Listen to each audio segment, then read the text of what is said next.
네, 오늘 말씀드릴 내용이 뭐 이렇게 제목을 잡았습니다. 융합과학의 도구. 이제 컴퓨팅이라고 하면은 보통 여러분들은 컴퓨터를 가지고 뭔가 코딩을 하는 그런 과정을 생각을 하실 텐데요. 제가 생각하는 컴퓨팅은 그거보다 조금 더 범위가 넓습니다. 그래서 컴퓨팅이라는 게 과연 무엇일까? 한번 이 부분에 대해서 조금 설명을 드리고 이제 그 다음에 우리 학과 어떻게 돌아오고 있는지 뭐 그런 거에 대해서 좀 말씀을 드리고 끝맺음을 할까 합니다. 과학에 관련된 얘기인데 여러분들한테 비교적 익숙할 것 같은, 여러분들이 매일매일 경험하는 어떤 자연현상에 대해서 조금 들여다볼까 해요. 바로 낙하입니다. 떨어지는 물체라고 하고요. 뭐 여러분들이 물리를 배웠든 안 배웠든 뭐 크게 상관은 없습니다. 그래서 강의라고 하면 좀 그렇지만은 그냥 뭐 몇 가지 사실은 그냥 알려드리고 그냥 그런가 보다 하고서는 그냥 편안하게 들으시면 되겠어요. 지상에서 떨어지는 모든 물체는 시간이 지나면 지날수록 점점 더 빨리 떨어집니다. 처음에는 살짝 멈춰 있다가도 시간이 지나면 요만큼 떨어지고 더 시간이 지나면 더 빨리 떨어지고 그래요. 그래서 이게 중력에 의해서 가속이 됩니다. 이제 그 가속되는 정도를 우리가 중력 가속도라고 부르고 있고요. 그래서 그 크기를 9.8 미터 퍼 세크 제곱, 세크랑 초를 말하는 거죠. 이제 이렇게 우리가 표현을 합니다. 이게 대충 어느 정도의 값인지 여러분들한테 느낌을 드린다면은 이런 거예요. 근데 가만히 있다가 1초 동안 떨어진다라고 하면은 그 1초 후에는 이 물체의 속력은 시속 36km가 됩니다. 시속 36km가 어느 정도인지 감이 오세요? 우리 캠퍼스 안에 혹시 속도 제한 얼마 되어 있는지 보셨습니까? 들어오시면서? 30. 예, 맞습니다. 예. 그러니까 대충 이 캠퍼스 안에서 슬슬 돌아다니는 차들 정도의 속력을 얻게 돼요. 그 다음에 거리로 본다면 대충 5m 정도를 떨어집니다. 생각보다 많이 떨어지죠. 5m면은 대충 한 여기에서 여기까지 떨어진다고 봐도 될 거예요. 제 키가 대충 한 2m 정도 되니까. 예. 그래서 대충 한 이 정도인데 5m라는 게 생각보다 굉장히 높은 겁니다. 제가 이 자료 만들면서 하나 조사를 해봤는데 올해 초에 5m 미만에서 추락한 경우, 중대재해입니다. 사람이 그냥 어디 살짝 삐고 이런 정도가 아니에요. 되게 크게 다치거나 심지어 죽거나 하는 경우인데 그 중에 절반이 넘는 경우가 5m 미만에서 떨어져서 그렇게 되는 거예요. 심지어 사람이 1m에서만 떨어져도 죽을 수가 있어요. 놀랍게도. 예, 그러니까 요 5m 떨어지는 게 불과 1초인데 그 1초 동안에 생과 사가 갈리기도 합니다. 그 정도로 저 중력가속도의 크기라는 게 사실 상당히 큰 값이에요. 근데 우리는 이 값에 굉장히 익숙해져 있습니다. 나면서부터 물건이 떨어지는 걸 계속 봐왔어요. 스스로 넘어져 보기도 하고 뭐 롤러코스터를 타보기도 하고 그러면서 이 중력장 안에 산다는 게 대충 이런 느낌이구나, 이런 식으로 떨어지는구나 라는 느낌을 우리가 굉장히 잘 가지고 있습니다. 자, 여기 순발력 실험이라고 하나 써놨는데요. 여러분들 중에 한 분이 좀 도와주셔야겠습니다. 한분 나오셔서 저랑 간단하게 좀 실험을 해볼까 해요. 혹시 순발력이 좀 자신 있는 분이 있습니까? 아니시면 저기, 네, 감사합니다. 네, 자, 여기 지폐가 있습니다. 제가 여기를 이렇게 들고 있다가 이걸 놓을 거예요. 그러면은 학생이 손을 이렇게 해가지고 이 지폐 가운데다가 이렇게 집어넣었다가, 그쵸? 제가 놓으면은 이거를 손가락만 이렇게 움직여서 딱 잡아야 됩니다. 예, 이렇게 따라가면서 이렇게 잡으면 안 돼요. 가만히 이렇게. 예, 제자리에서 이 손가락만 딱 움직여가지고 이걸 잡으셔야 됩니다. 네, 한번 잡을 수 있나 보시죠. 오. 다시 한번 해볼까요? 오. 예. 이거 잡을 수 있을 것 같죠? 아니요. 아, 그래요? 두 번 해보고 마음이 바뀌었나요? 예. 그러니까 이게, 예, 고맙습니다. 예. 예. 그러니까 이게 막상 해보기 전에는, 이거 되지 않나? 사실 저는 그렇게 생각했어요. 근데 이거 해보면 잡을 수 있는 사람은 아무도 없습니다. 여러분들 한번 집에 가서 뭐 동생이나 뭐 누구 데리고서 한번 해보세요. 이거 잡으면 내가 너 줄게 하고서는 근데 못 잡아요. 그러니까 이게 중력이라는 게 생각보다 우리가 굉장히 익숙해져 있는데 사실 자세히 들어가면은 우리 생각보다 조금 더 커요. 저 지폐를 잡으려면은 사람이 떨어진 걸 보고 몸으로 반응하는데 대략 한 0.1초 안에 이걸 움직여야 됩니다. 근데 사람이 아무리 훈련을 해도 0.1초 동안 그걸 반응을 못 해요. 그건 제가 생물학적인 이유는 잘 모르겠어요. 근데 경험적으로 봤을 때 아무리 피아노를 빨리 치는 사람도 1초에 음표 10개 이상은 치기 힘듭니다. 아무리 빨리 움직이는 스포츠맨이라고 하더라도 0.1초 안에 뭔가를 반응한다는 건 굉장히 어려워요. 거의 불가능합니다. 그래서 우리가 특별히 훈련되지 않은 사람이 나와서 저 지폐를 잡는다는 게 어려워요. 그래서 중력이라는 게 이렇습니다. 우리가 굉장히 잘 알지만 또 동시에 아주 그렇게 또 잘 알지 못하는 것 같은 굉장히 신비로운 현상이에요. 네, 최근에 개봉한 영화 대사에서 따왔는데요. 한번 뭐 무슨 내용인지 보실까요? 이게 뭐냐면요. 특수효과, 촬영팀에 대한 영상입니다. 그러니까 어느 광고인데요. 이제 저런 영상, 건물들이 막 무너져 내리는 영상을 찍는 팀이에요.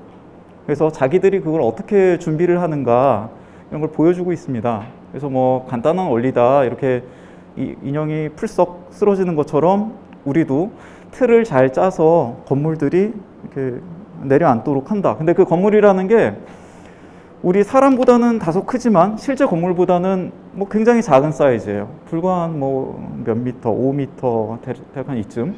그러니까 떨어져 내리는데 대략 한 1초 정도 걸리는 그 정도 크기에서 저런 거를 만듭니다. 작은 모형을 만드는 거예요. 그래서 뭐 이런저런 화약들을 설치를 하고 그 다음에 좀 더 그럴듯하게 보이기 위해서 외관을 꾸며요. 기본 틀을 저렇게 만든 다음에 그렇죠? 실제 사람보단 제법 크지만 그래도 어쨌든 건물보다는 훨씬 작은 사이즈입니다.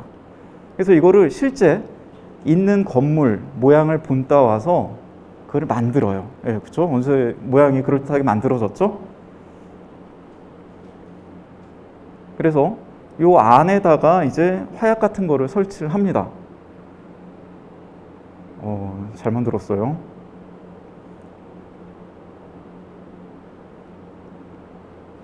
네, 이거는 이제 유리로 되어 있는 거라 조금 더 만들기 어려웠다 뭐 이런 얘기도 하고 그러는데 그렇죠? 크기가 상당하죠? 네, 그래서 이렇게 파바박 한 다음에 이제 이렇게 무너져 내리는 겁니다. 이것도 이렇게 한 다음에 풀썩. 저 조금 느리게 돌리고 있는데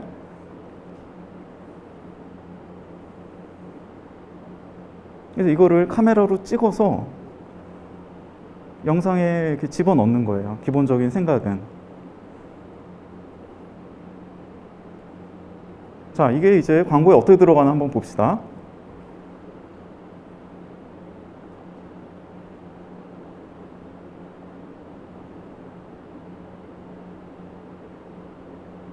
그럴듯하죠? 진짜 건물 무너지는 것 같죠? 근데 앞에서 우리가 이 모형을 무너뜨리는 거랑 실제 광고에 들어갔을 때 뭔가 좀 다른 것 같지 않아요? 어떤 점에서 달랐어요? 그쵸? 크기가 전혀 다르게 느껴지죠? 광고에서는 진짜로 한 뭐 100m 정도 되는 건물이 붕괴하는 것처럼 보이는데 실제 우리가 모형 이거 찍었을 때는 그 정도 느낌은 아니었단 말이에요. 과연 뭐가 달랐을까요?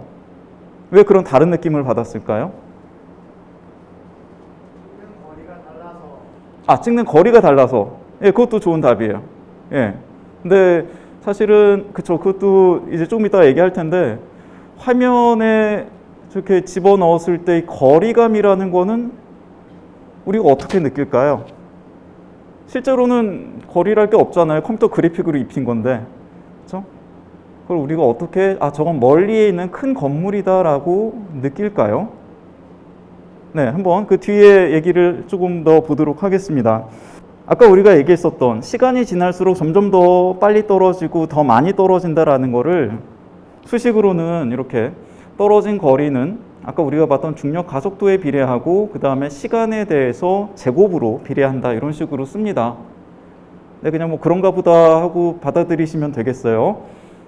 근데 우리가 실제로 보는 거는요, 사람의 마음에는 자기 나름의 잣대가 있습니다.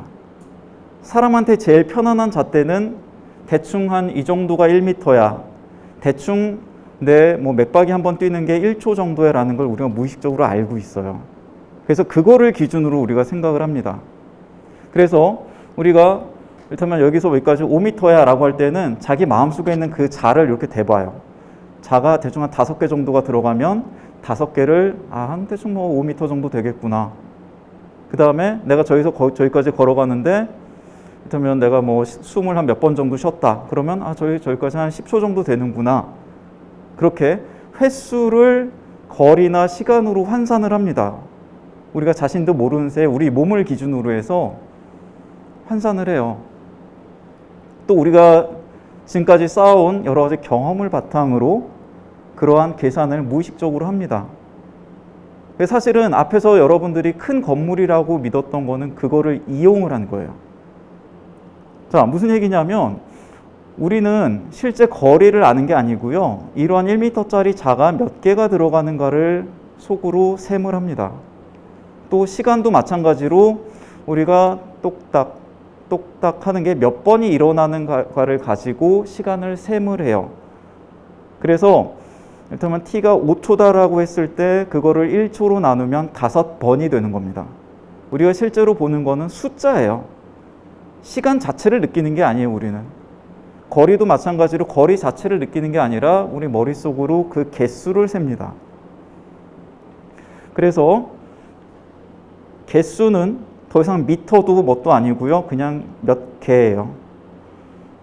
그렇죠? 여기 우리가 y 위에 이렇게 물결 표시를 해놓은 게 이거를 나눈 이 개수를 말하는 겁니다. 시간도 마찬가지로 개수가 되어버린 그 시간을 여기 t 위에 물결 표시를 해놨어요. 그래서 우리가 아주 자연스럽게 느끼는 상황은 뭐냐면요. 우리가 센 시간의 횟수와 거리의 개수가 이런 식으로 잘 나뉘었을 때 그 숫자가 9.8이라고 하는 숫자가 나오면 우린 굉장히 자연스럽게 느낍니다. 요 G 물결 표시는 뭐냐면 요걸 말하는 거예요. 앞에서 우리가 얘기한 중력과 속도를 1m와 1초를 기준으로 해서 나타내면 9.8이라는 숫자가 되어버려요. 자, 한번 요 옆에 있는 영상을 보도록 할까요? 네. 뭐 좋아하는 사람이 꽤 많을 텐데 이런 종류의 게임을, 그렇죠? 뭔가 다다다닥 쏘고 있어요. 그렇죠? 물체가 슉 날아가가지고 떨어집니다. 여러분들은 이걸 보면서 대충 저 벽들은 한 크기가 몇 미터 정도 되겠구나라고 하는 대략의 느낌을 받아요. 공이 날아가는 걸로부터 여기서 저기까지 거리는 대충 한 얼마 정도 되겠구나. 저 공은 하늘에 저 정도 올라가서 대충 한 몇 미터 정도 가서 떨어지는구나라고 하는 대충의 느낌을 갖고 있어요. 근데 그 거리는 사실은 아무 의미가 없는 거죠. 저건 그냥 화면일 뿐이에요. 픽셀이 움직이는 것 뿐이에요. 그럼에도 불구하고 여러분들은 굉장히 날아가는 물체와 비슷한 느낌을 받습니다. 왜냐하면 저 모든 모양이 이 9.8이라는 숫자를 만들어내게끔 여러분들을 잘 속이고 있기 때문이에요. 여러분들은 속고 싶기 때문에 저걸 보고서 저거는 일단 몇 미터짜리 물체야, 몇 미터를 날아가서 저게 맞는 거야 라고 스스로 생각을 해요. 자, 그러면 앞에서 그 붕괴의 문제로 다시 돌아가 보면 그 붕괴 문제도 사실은 요거를 이용해서 여러분들을 속이고 있는 겁니다. 자세히 생각해 보시면 실제 5m짜리 물체가 풀썩 떨어질 때는 시간이 오래 안 걸렸어요. 불과 1초 정도의 시간이 걸렸는데요. 영상 화면에서 건물이 무너질 때는 굉장히 오랜 시간이 걸렸습니다. 굉장히 천천히 무너져 내렸어요. 그래서 그걸 통해서 여러분들이 가지고 있는 이 잣대를 1초 기준이 아니라 10초 기준으로 바꾼 겁니다. 근데 시간이 10배가 되면 거리는 100배가 돼야지 9.8이라는 숫자가 만들어져요. 그래서 불과 몇 미터짜리 물체가 이 붕괴에 내리는 것도 여러분들은 그걸 천천히 보여주면 이거는 100m짜리 건물이 무너지는 거야 라고 기꺼이 속을 마음의 준비가 됩니다. 왜냐하면 우리가 봐왔던 거랑 너무너무 비슷하기 때문에. 그래서 이게 특수효과의 아주 기본적인 거예요. 천천히 돌리면 커 보인다. 그래서 옛날 괴수 영화 같은 거 보면은요, 사람들이 이렇게 이 괴수 이 껍질을 이렇게 뒤집어 쓰고서는 일부러 천천히 걷습니다. 이렇게. 막 소리도 이렇게 집어넣죠. 쾅. 쾅. 이렇게 하면 커 보이거든요. 아니, 되게 뭐 유치한 것처럼 보이긴 하는데 어쨌든 그게 기본이에요. 이걸 이용하는 거예요. 10배 느리게 하면 여러분들은 100배 크게 봐주기 때문에. 그리고 이게 사실은 시뮬레이션이라고 하는 겁니다. 시뮬레이션이 그런 척 하는 거예요. 우리가 그냥 고지고대로 해석하면 마치 100m짜리가 움직이는 것처럼 하는 거예요. 이거는 여러분들을 속이기 위해서 광고에 쓰일 수도 있고요. 아니면은 자연을 속이기 위해서 쓰기도 해요. 자연이 봤을 때 뭐 모든 측면에서 비슷하네 라고 하면은 그게 과학의 연구의 도구가 될 수도 있는 거예요. 혹은 공학적인 어떤 응용이 되기도 하고. 네, 낙하 문제는 조금 더 일반적으로 얘기하면 만유인력이라고 하는 카테고리에 들어가죠. 네, 만유인력, 우리가 유니버설하다고 합니다. 만유라고 하는 거를 그렇게 해석을 하는데, 네, 뭐 보편적이라는 것도 의미가 여러 가지가 있을 수가 있는데요. 헨리가 물어봤어요. 뭐 이렇게 이런 힘으로 만약에 뭐 태양 주위를 태양이 주위 행성을 끌어당긴다면 행성은 어떻게 움직일까요? 그랬더니 뉴턴이 타원 운동을 하겠죠라고 답을 했어요. 타원 운동한다는 것 자체는 케플러에 의해서 알려져 있었죠. 그래서 헨리가 놀랐어요. 왜냐하면 그때까지는 타원 운동도 알고 있었고, 그다음에 이것도 사람들이 예측은 하고 있었지만 둘이 연결될 거라고 알고 있는 사람은 그때까지 아무도 없었거든요. 그래서 헨리가 그거 어떻게 알았어요? 그랬더니 뉴턴이 뭐라고 했을까요? 자, 정답 대신 오답 한번 불러보시죠. 실험. 네, 실험해봤습니다. 좋습니다. 예, 내가 태양도 만들어 놓고 지구도 만들어 놓고 해봤더니 타원 운동을 하더라. 네, 또 다른 오답 어떤 게 있을까요? 생각해봤습니다. 그렇죠? 생각해보니까 그럴 것 같더라. 예, 또 계산해봤습니다. 그거는 오답이 아닌데. 네, 그건 정답입니다. 예, 제가 계산해봤습니다라고 답을 했어요. 굉장히 재밌는 건데, 그러니까 제가 이제 뭐 이런저런 연구를 하느라고 다른 분들이랑 얘기를 할 때 계산해본다라고 하는 거는 사실은 모른다라는 뜻이에요. 알고 있는 건 계산을 안 합니다. 근데 생각해봤는데 잘 모르겠다 라고 하면 그때 우리는 말을 해요. 이거 계산해봐야 알겠는데. 예, 근데 계산이라는 건 그러니까 우리가 뭔가를 모르고 있을 때 그거를 알매 상태로 데려가주는 굉장히 확실한 길이에요. 네, 어쨌든 그래서 뉴턴이 계산을 해보고선 이걸 알았다라고 했습니다. 네, 그래서 타원 운동이 만유인력의 결과라는 거를 우리가 잘 알고 있어요. 케플러의 법칙이란 이름으로 해가지고 우리가 어릴 때부터 배웁니다. 자, 그럼 한번 제가 또 다른 문제를 내볼까요? 제가 지우개를 하나 갖고 왔습니다. 자, 지우개를 던질 거예요. 어떤 운동을 하나 한번 보세요. 네, 어떤 운동을 했나요? 포물선 운동을 했죠. 아니에요. 뭐 포물선 운동이라고 해도 뭐 틀린 건 아닌데 더 정확히 말하면 타원 운동이에요. 지우개는 지구에서 던져져서 요만큼 떴다가 이렇게 떨어졌죠. 근데 이거는 지구의 중심을 한 초점으로 하는 길쭉한 타원 운동의 일부입니다. 지면 때문에 그 타원이 잘려서 여러분은 그거를 요만큼만 본 거예요. 이런 의미에서 만유인력은 보편적인 거예요. 여기에서 던져서 요만큼 떨어진 거랑 달이 지구 주위를 도는 거랑은 정확하게 같은 운동입니다. 우주에 만유인력이 작용하고 지구에는 중력이 작용하는 뭐 그런 다른 게 있는 게 아니고요. 여러분들이 산에서 뛰어내리는 그 모든 것이 다 타원 운동의 아주 작은 일부분을 따라가고 있는 거예요. 이런 의미에서 만유인력은 우리가 보편적이다라고 얘기를 합니다. 근데 보편적이라고 했을 때 또 다른 의미도 있어요. 그게 이 다음 슬라이드 얘기입니다. 2008년에 나온 어떤 논문에서 제가 가져왔는데요. 이분들은 어떤 방정식을 이렇게 뭐 풀어봤어요. 손으로도 풀고 컴퓨터로도 풀고 자고 계산을 해봤습니다. 근데 그 방정식이 우주론에서 중력으로 스스로를 잡아당기는 뉴턴 방정식과 같다라고 여기 쓰여 있어요. 제가 번역해가지고 해놨는데 그 다음에 그래서 그분들이 이러한 결과를 얻었어요.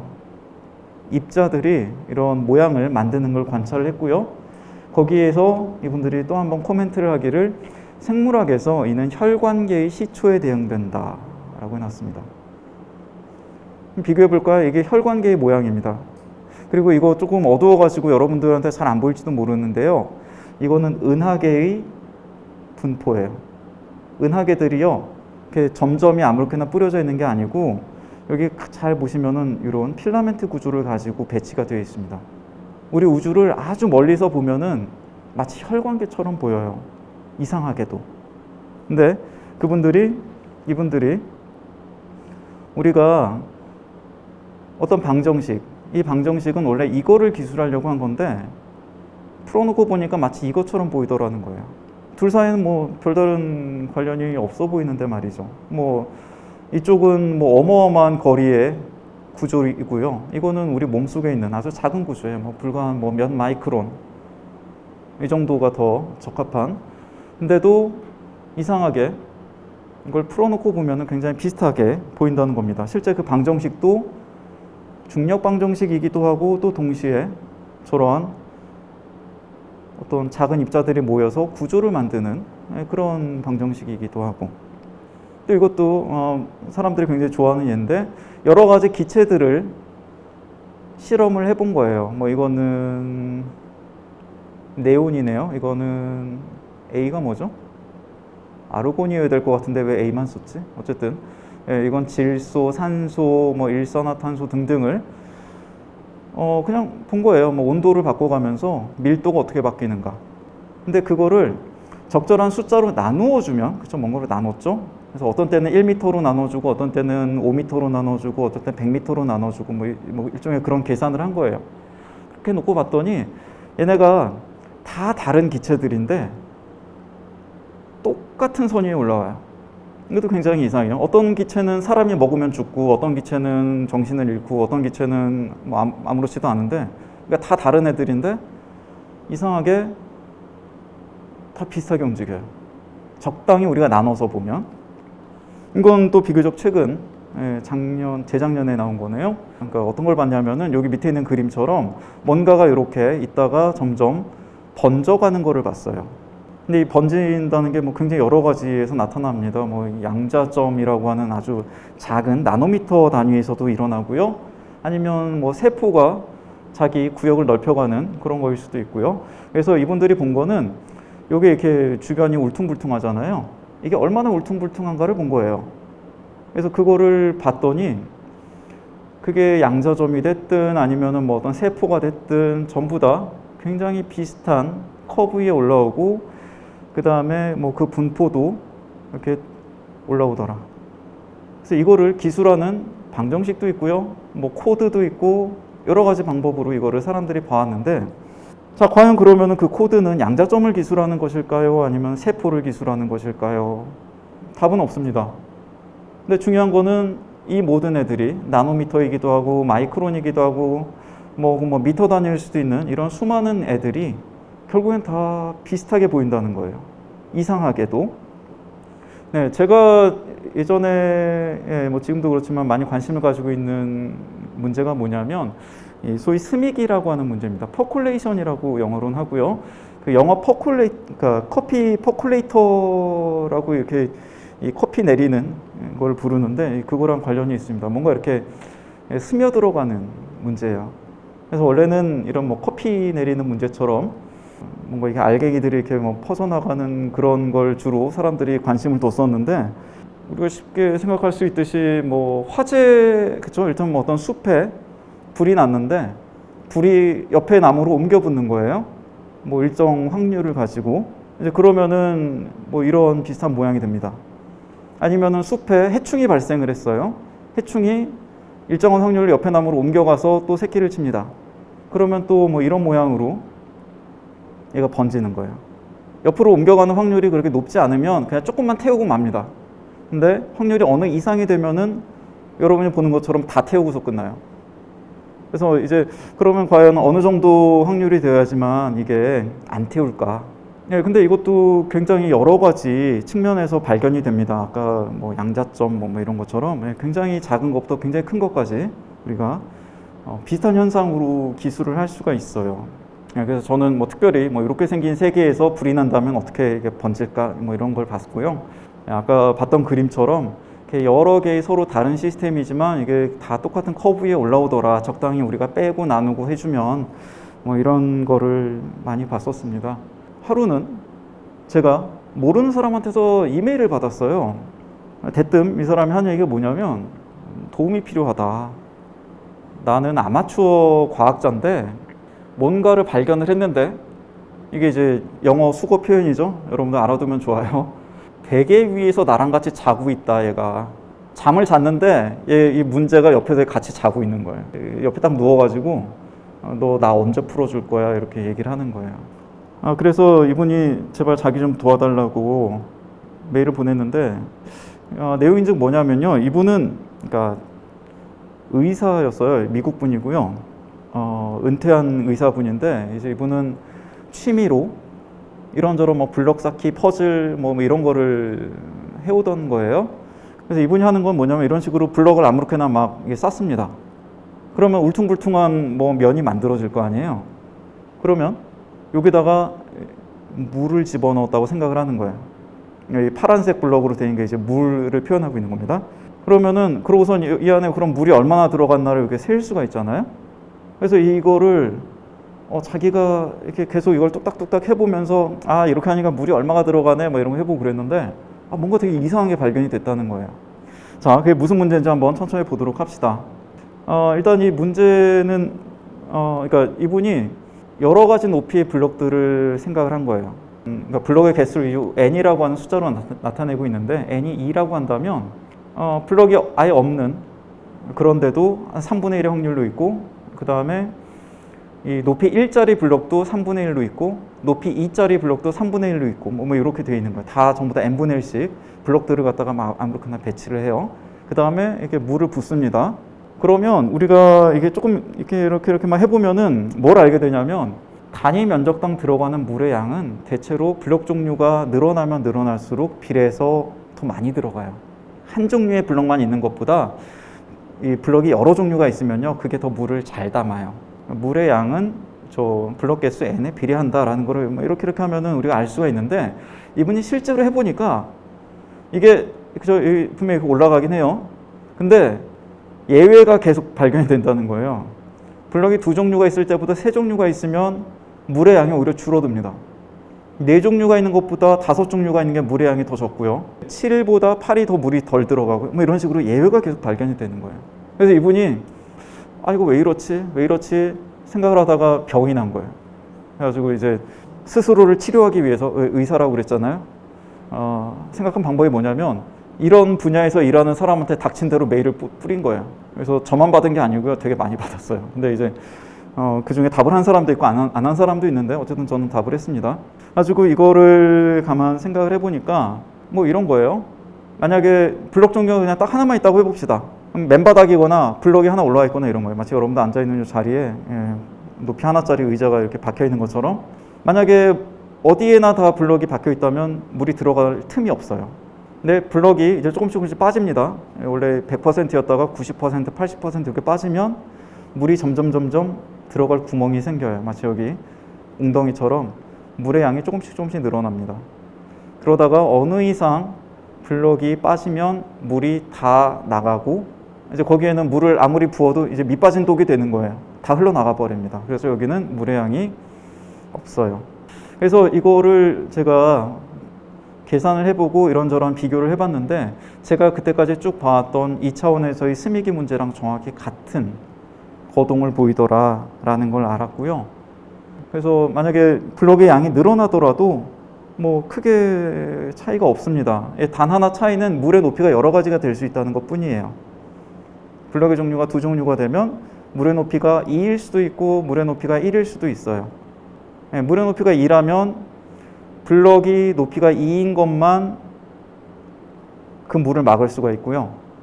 물의 높이가 1이라면 그때는 이 블럭 높이가 1이든 2든 그 물을 막을 수가 있기 때문에 약간 뭐 조건이 달라지는데, 하지만 어쨌든 뭐 근본적으로는 이렇습니다. 블럭의 개수가 만약 무한히 많아진다면 어떻게 될까? 물이 범람하는 경우는 물의 높이가 n인데 블럭이 그만큼 물을 막지 못할 때, 아니면 뭐 물의 높이가 그보다 조금 낮은데 뭐 여전히 블럭이 그걸 막지 못할 때, 뭐 이런 여러 가지 범람의 경우의 수가 생깁니다. 그래서 이거를 일단 이해를 하고 나니까 왜 이 사람이 고민하던 이 문제가 생겼는지를 알 수 있게 됐어요. 그러니까 n이 2일 때에는 우리가 택할 수 있는 값이 3분의 1, 3분의 2 이런 것밖에 없는 거예요.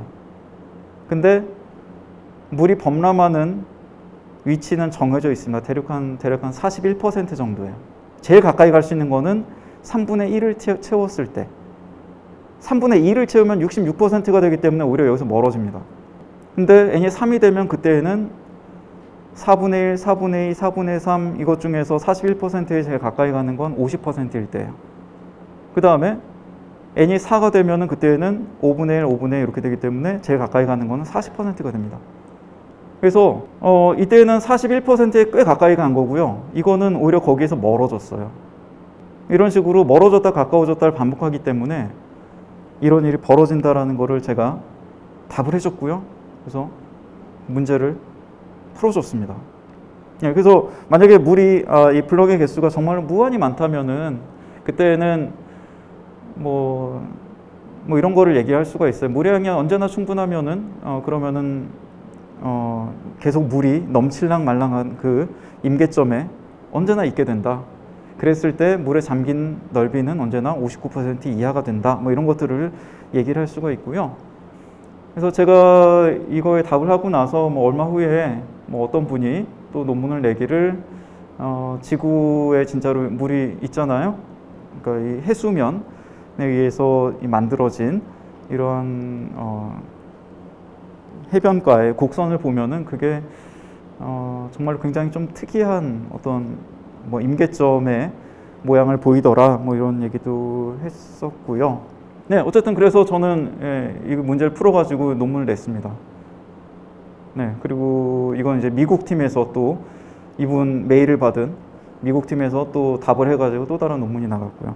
네, 그래서 뭐 개인적으로 굉장히 재밌게 했던 일인데, 제가 얘기하고 싶은 거는 이런 거예요. 우리가 계산이라는 관점에서 봤을 때에는 아주 작은 뭐 양자역학적인 세계나 아니면은 뭐 세포 단위의 어떤 생물학적인 세계나 혹은 더 크게 뭐 불이 나고 뭐가 번지고 이런 뭐 소위 사회 현상이라고 할 만한 그런 거랑 굉장히 비슷하게 보이는 지점이 존재를 합니다. 계산이라는 관점에서 보면 걔네들 사이에는 본질적으로 별로 차이가 없어요. 마치 1m를 떨어지는 애나 100m를 떨어지는 애나 우리가 적절히 스케일을 바꾸면은 다 비슷하게 보이는 것처럼 그런 애들을 우리가 하나의 툴을 가지고서는 잘 연구를 할 수가 있습니다. 잘 이해를 할 수가 있어요. 여러 가지 재미있는 장난을 칠 수가 있고요. 마치 그 광고를 만드는 것처럼. 근데 이게 어떻게 보면 뭐 대단한 겁니다. 이거 제가 초등학교 1학년 문제집에서 갖고 온 건데요. 관계에 있는 것끼리 선끼리 이으시오. 여기 오렌지 3개, 그럼 여기 셋이랑 있고, 이거는 뭐 체리인가요? 뭐 5개랑 있고, 이건 수박 하나랑 있고요.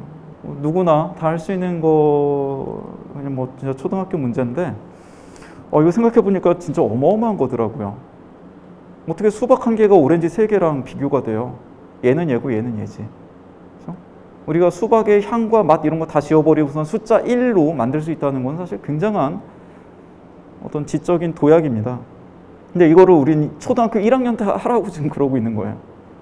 애는 아직도 이런 추상적인 사고에 익숙하지 않은데 그걸 이제 우리가 가르치는 거죠. 근데 이게 과연 지금 사람들은 누구나 다 할 줄 압니다. 뭐 길거리에 붙잡고 누구나 다 이거 시켜보라 그래도 다 저 문제 풀 수 있을 거예요. 초등학교 1학년만 되어 있다면. 근데 100년 전만 해도 이게 그렇지 않았다는 거예요.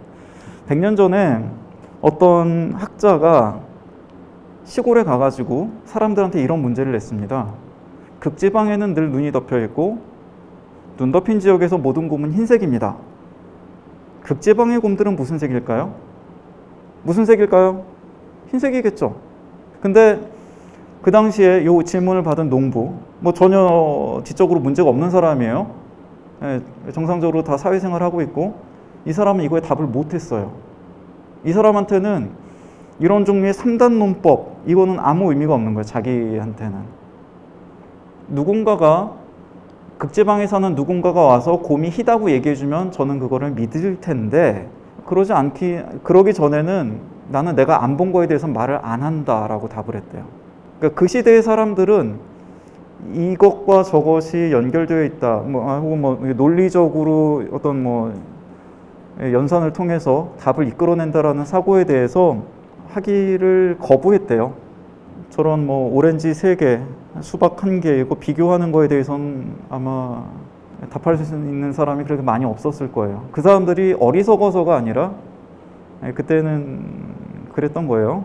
자기 구체적인 삶, 이게 어떤 구체적인 시스템, 자기 눈앞에 있는 문제, 이거를 푸는 게 중요했던 거죠. 근데 지금은 바뀌었습니다. 이런 거를 초등학교 1학년부터 모두 다 할 수 있어야만 해요. 그리고 이게 어떻게 보면 숫자의 위대함이기도 하고요. 네, 우리가 계산이라고 말하는 것도 저런 측면이 있습니다. 서로 다른 것들을 하나로 용기 있게 보겠다. 네, 그런 도약을 하는 거죠. 네, 꼭 좋은 건지 나쁜 건지는 전 잘 모르겠습니다. 어쨌든 저는 이런 걸 가지고 살고 있어요. 자, 이제 학과 소개로 좀 넘어가겠습니다. 그래서 이거 저희가 지난달에 했던 건데요. 과학 컴퓨팅 페스티벌이라고 해가지고 이런저런 얘기를 했습니다. 하여튼 질병 전파의 수리 모델링 이런 제목으로 지금 강의를 해주고 계시고요. 그 다음에 이 신약 개발에 있어서 우리가 인공지능과 여러 수학을 어떻게 사용할 수 있는가 이런 얘기도 들었고요. 그래서 이런 식으로 저희는 어떤 특정한 한 분야가 아니고요. 그거를 이렇게 좀 왔다 갔다 하는 그 소위 학제적인, 이 학과도 딱히 아닌 것 같고 저 학과도 딱히 아닌 것 같은, 저 수학도 아니고 생물도 아닌, 약학도 아니고 딱히 전산도 아닌 것 같은 이러한 거를 굉장히 좋아합니다. 그런 데서 우리가 강점을 발휘할 수 있기 때문에 그래요. 네, 그래서 저희는 과학 컴퓨팅이라는 거를 가르치고 있고요.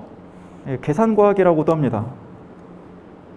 그래서 학부 과정으로서는 우리나라에는 아마 저희가 최초일 거예요. 제가 열심히 찾아봤는데 대학원 과정으로는 군데군데 있지만은 학부 과정으로서는 굉장히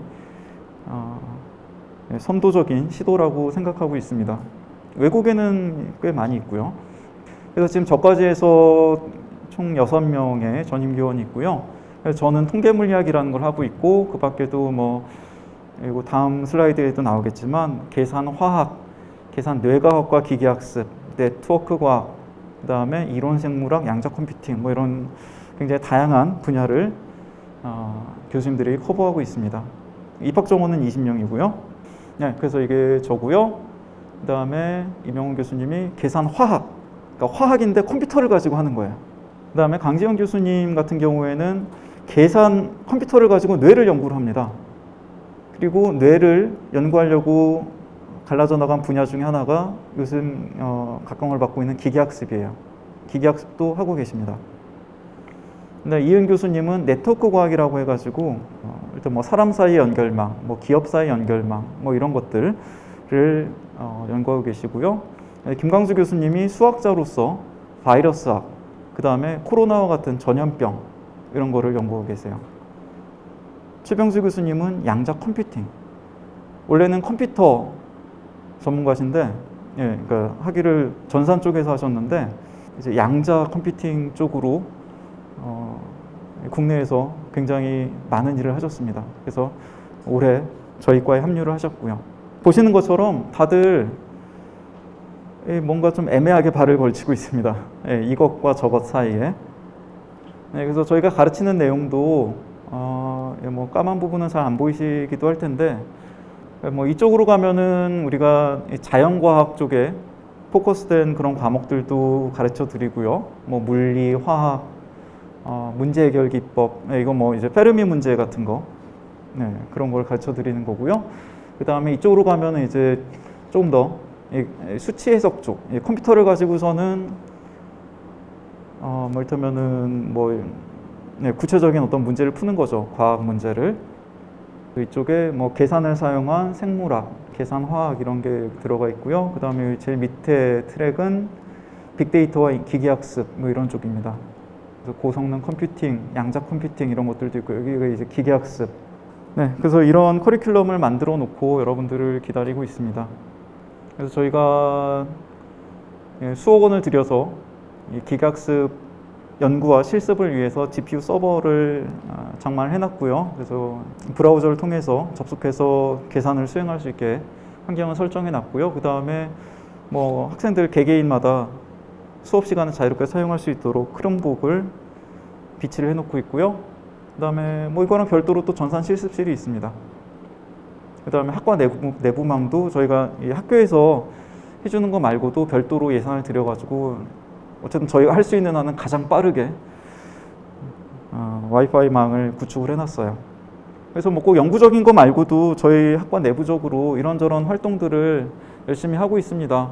이제 막 시작한 학과이기 때문에 저희는 좋은 전통을 만들고 싶어요. 그래서 오픈랩이라고 하는 거는 교수님들이 학생들한테 나는 이런 일을 해왔어 뭐 이런 거를 설명을 해주는 거예요. 여기 앞에서 교수님이 학생들한테 설명해주고 다 끝나면 피자 사주고 뭐 얘기하고 뭐 이러면서 끝나는 거고요. 그 다음에 실생 환영회인데요. 이분이 최병수 교수님입니다. 아까 양자 컴퓨팅 하신다고 했던. 근데 양자 컴퓨팅뿐만 아니라 고기도 굉장히 잘 구우세요. 그래서 고기를 구우면 학생들이 가져다 먹습니다.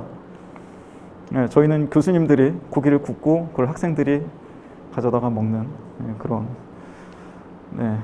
분위기입니다. 그래서 아무래도 제가 백그라운드가 좀 물리학이다 보니까 약간 좀 이제 그쪽에 치중해가지고 말씀을 드렸어요. 근데 일단은 뭐 그러면 물리학 잘해야지 이 학과에 올 수 있는 건가요? 아니면 뭐 수학 잘해야 되나요? 컴퓨터 잘해야 되나요? 뭐 이런 궁금증을 가지실 수가 있는데 사실 제가 제일 중요하게 보는 거는요. 좋은 전통을 만드실 수 있는 분. 수학, 뭐 물리학, 컴퓨팅, 화학 이런 거는요. 오시면 저희가 가르쳐 드려요. 가르쳐 드리려고 여기 있는 거고요. 여러분들은 그거에 대해서는 크게 걱정하지 않으셔도 되는데 여러분들이 학과에 말하자면 아주 선배가 되는 겁니다. 지금 있는 학생들이 1기고 여러분들이 들어오면 뭐 또한 뭐 몇 기, 5손가락 안에 드는 기수가 되겠죠. 그런 분들이 우리 학과의 전통을 잘 만들어주고 밑에 후배들을 잘 이끌어주고 이제 그런 거는 저희가 어떻게 가르쳐 드릴 수가 없어요. 그래서 그런 부분에 있어서 어느 정도 사명감이랄까요? 좀 그런 느낌을 가지고 오실 수가 있다면 나머지 공부적인 부분은 저희가 어떻게든 다 도와드리겠습니다. 그래서 이것으로 제 발표를 대충 마치면 되겠습니다. 경청해 주셔서 감사합니다.